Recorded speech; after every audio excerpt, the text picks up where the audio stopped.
प्यारे बच्चों, सुप्रभात। आज हम कक्षा 8वीं विषय संस्कृत रुचिरा भाग 3 उप विषय है पाठ 8 संसार सागरस्य नायकाः। संसार सागर के नायक। पाठ का सार व अभ्यास कार्य। प्यारे बच्चों, आज हम अपने व्याख्यान 2 में पाठ 8 का सार व अभ्यास कार्य करेंगे। इससे पहले हमने अपने व्याख्यान 1 में पाठ का अनुवाद किया। आज हम पाठ का सार व अभ्यास कार्य हल करेंगे। जैसा कि बेटा हमने अपना व्याख्यान 1 पढ़ा, व्याख्यान 1 में मैंने आपको बताया था कि संसार में सैकड़ों हजार तालाब बनाए गए, जिनको बनवाने वाले थे। यह अनुपम मिश्र की एक प्रसिद्ध रचना थी और उस रचना का एक भाग इस पाठ में लिया गया है। आज भी खड़े हैं तालाब, उस रचना का नाम था और उस रचना के आधार पर पाठ का नाम रखा गया संसार सागर के नायक, यानी संसार सागर को बनाने वाले नायक, जो पहले गजधर के नाम से परिचित थे। आज उनका क्या नाम है, लुप्त हो गए हैं या आज भी वो हमारे संसार में हैं, यह सब हमने अपना व्याख्यान में पढ़ा। एक बार हम पाठ का सार जान लेते हैं। कौन थे वे अज्ञात नाम वाले, अर्थात जिनका कोई नाम नहीं था, वो कौन थे? सैकड़ों हजारों तालाब अचानक ही आकाश से प्रकट नहीं हुए। सैकड़ों हजारों की संख्या में जो तालाब थे वो अचानक ही आकाश से प्रकट नहीं हुए। यह तालाब ही यहाँ संसार सागर हैं, अर्थात जो तालाब हैं उन तालाबों को ही संसार सागर के नाम से जाना जाता है। इनके आयोजन के पीछे बनवाने वाले एक और बनाने वाले 10 थे, अर्थात जो इनको बनवाते थे वो कितने थे? एक थे, लेकिन इनको बनाने वालों की संख्या 10 में थी या दहाई में थी। यह 1 से 10, 10 से 100 तथा 100 से आकर हजारों की रचना हुई। परंतु बीते हुए 200 वर्षों से नई पद्धति के द्वारा समाज ने जो कुछ पढ़ा, उस पठित समाज ने इकाई, दहाई और हजार को शून्य में बदल दिया। यहाँ पर कहने का तात्पर्य है कि 200 सालों से नया जो समाज था, नई पद्धति के समाज के द्वारा जो कुछ भी पढ़ा गया, उस पढ़े हुए समाज ने इकाई, दहाई और हजार को शून्य में बदल दिया। अर्थात पहले जो हजारों की संख्या में तालाबों की संख्या होती थी, वह आज शून्य में आकर ठहर गई। इस नए समाज के मन में यह जानने की इच्छा भी उत्पन्न नहीं हुई कि इससे पहले इन तालाबों को किसने बनाया था। अर्थात जब हमारे पास इतने अधिक तालाब थे और वो लुप्त हो गए, तो समाज के मन में एक बार भी यह जिज्ञासा उत्पन्न नहीं हुई कि इससे पहले इतने तालाबों का निर्माण किसने किया था। ऐसे कार्यों को करने के लिए जो विधि विकसित हुई, उस विधि के द्वारा भी पहले बनाए गए इस कार्य को मापने के लिए किसी ने भी प्रयास नहीं किया। अर्थात जब इस कार्य को मापने के लिए जो ज्ञान की नई प्रविधि विकसित की गई, उस विधि से पहले इस कार्य को मापने का किसी ने भी प्रयास नहीं किया, किसी ने भी कोशिश नहीं की। आज जो अज्ञात नाम वाले हैं, पहले वे बहुत प्रसिद्ध थे। अर्थात आज वो अज्ञात नाम वाले बन गए हैं, हो गए हैं, अर्थात उनका कोई भी नाम नहीं है। लेकिन पहले वो ऐसे नहीं थे, पहले वो बहुत प्रसिद्ध थे। संपूर्ण देश में तालाब बनाए जाते थे और बनाने वाले भी संपूर्ण देश में ही रहते थे। अर्थात जो तालाबों को बनाते थे वो भी पूरे देश में ही रहते थे और तालाबों का निर्माण भी संपूर्ण देश में ही किया जाता था। गजधर यह सुंदर शब्द तालाबों को बनवाने के लिए है, अर्थात जो तालाबों को बनाते थे उनके लिए गजधर शब्द का प्रयोग किया जाता था। राजस्थान के कुछ भाग आज भी ऐसे हैं जहां पर यह शब्द प्रचलित है। गजधर कौन है? जो गज के माप को धारण करता है वह गजधर है। अर्थात गज, गज जमाधर, गज को धारण करने वाला। जो गज के माप को धारण करता है वह गजधर है। मापने के लिए गज का उपयोग किया जाता है। समाज में 3 हाथ के माप वाली लोहे की छड़ी को हाथ में लेकर चलते हुए गजधर अब शिल्पी के रूप में आदर नहीं पाते हैं। अर्थात गज क्या होता है? 1 हाथ का माप। 3 हाथ के माप वाली लोहे की छड़ी को माप हाथ में लेकर चलते हुए गजधर अब शिल्पी के रूप में प्रसिद्ध नहीं है या आदर नहीं पाते हैं। अर्थात पहले शिल्पी के जैसे थे, लेकिन अब वो शिल्पी के रूप का आदर नहीं पाते हैं। जो समाज की गहराई को मापे इसी रूप से परिचित हैं। यानी समाज की गहराई से मापने के लिए इसी रूप से परिचित है। समाजस्य गांभीर्यम मापे, समाज की गहराई को मापने का जो कार्य करते थे वो गजधर के नाम से जाने जाते थे। गजधर भवन निर्माण करने वाले होते थे, यानी वास्तुकार गजधर को बोला जाता था।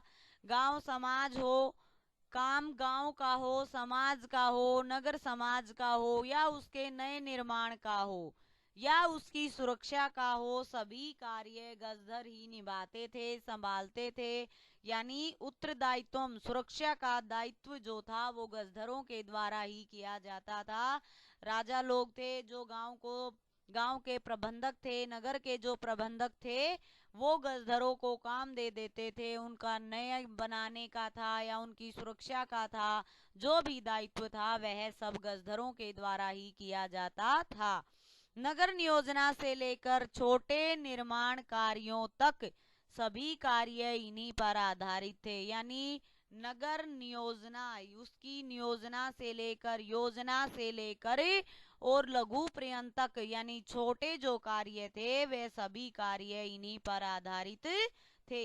वे योजना को प्रस्तुत करते थे, आने वाले खर्चे का अनुमान लगाते थे तथा सामग्री इकट्ठी करते थे।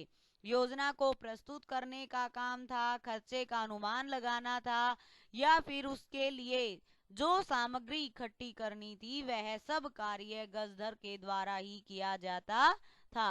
बदले में वह नहीं मांगते थे, अर्थात बदले में वो ऐसा कुछ नहीं मांगते थे अगर उनका मालिक असमर्थ हो। यानी देने वाला अगर असमर्थता दिखलाता है तो उसके बदले में वह कुछ नहीं मांगते थे।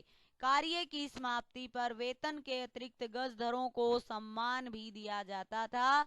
नमस्कार है इस प्रकार के शिल्पियों को। जब कार्य की समाप्ति हो जाती थी, जब नव निर्माण का या नई योजना का या जो कार्य उनको दिया जाता था उस कार्य की समाप्ति पर उनको वेतन के अतिरिक्त सम्मान भी प्रदान किया जाता था। नमस्कार है इस प्रकार के शिल्पियों को। प्यारे बच्चों, जैसे कि हमने बताया कि आज हम अपने व्याख्यान में पाठ का सार व अभ्यास कार्य हल की जांच करेंगे।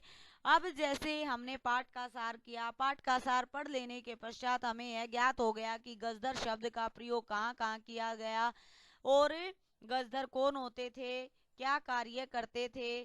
तो यही सब अब हम आगे अभ्यास कार्य में करते हैं। आइए पढ़ते हैं अपने अभ्यास का पहला प्रश्न। नीचे दिए गए प्रश्नों के उत्तर एक पद में लिखिए।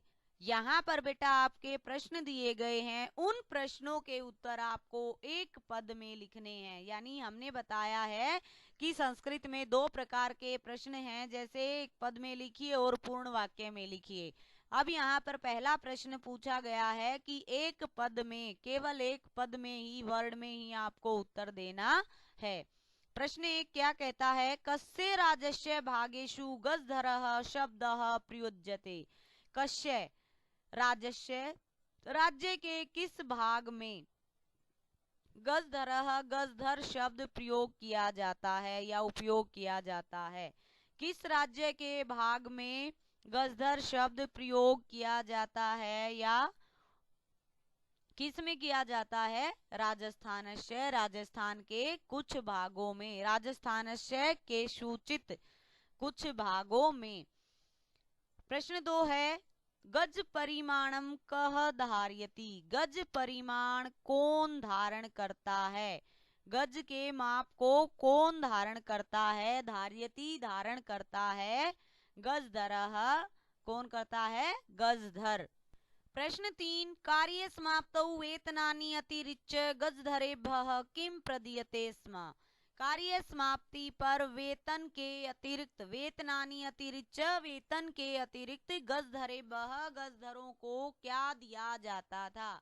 जैसा कि हमने अभी पढ़ा था कि कार्य की समाप्ति पर वेतन के अतिरिक्त गजधरों को सम्मान भी दिया जाता था, तो उत्तर आ जाएगा सम्मानम। के शिल्पी रूपेण ने समादृता भवंती, कौन शिल्पी के जैसा आदर नहीं पाते हैं या कौन शिल्पी के जैसे आदर को प्राप्त नहीं होते हैं? गजधराः। कौन नहीं होते हैं? गजधराः। गजधर। प्रश्न 2 है, नीचे लिखे गए प्रश्नों के उत्तर पूरे वाक्य में लिखिए। नीचे प्रश्न दिए गए हैं, उनके उत्तर आपको पूरे वाक्य में लिखने हैं। पहले प्रश्न में एक वर्ड में यानी वन वर्ड में लिखने थे, और अब आपको उत्तर पूरे वाक्य में लिखने हैं। तड़ागाः कुत्र निर्मीयन्ते स्म, तालाब कहाँ बनाए जाते थे? तड़ागाः कुत्र निर्मीयन्ते स्म, तालाब कहाँ बनाए जाते थे? तड़ागाः अशेषे देशे निर्मीयन्ते स्म, तड़ाग तालाब पूरे देश में बनाए जाते थे।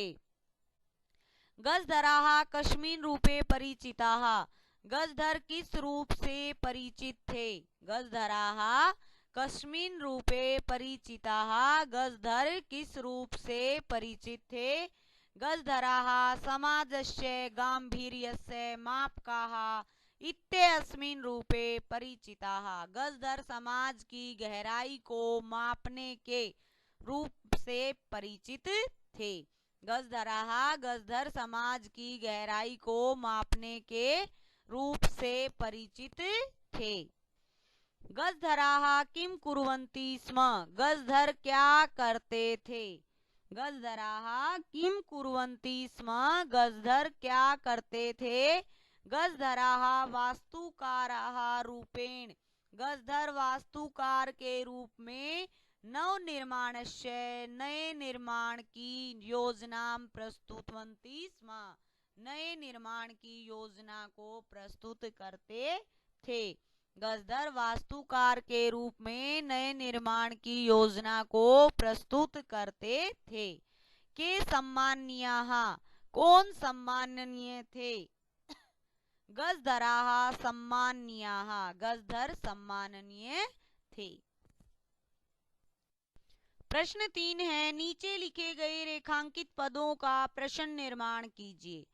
यहाँ पर बेटा रेखांकित पद दिए गए हैं, उस पद के आधार पर आपको प्रश्न निर्माण करना है। इस प्रकार के प्रश्न हम पिछले अध्यायों में भी कर चुके हैं, इनका अध्ययन हम कर चुके हैं।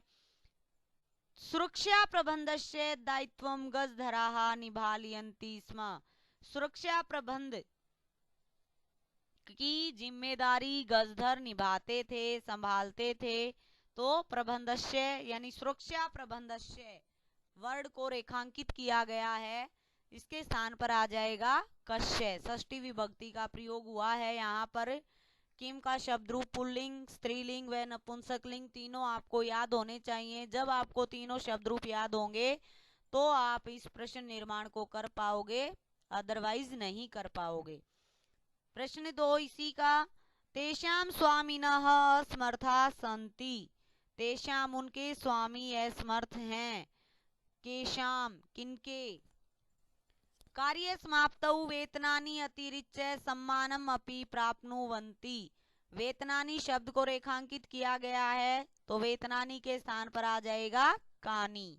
गजधरः सुंदरः शब्दः अस्ति, गजधर सुंदर शब्द है तो गजधरः शब्द को रेखांकित किया है तो इसके स्थान पर आ जाएगा कः।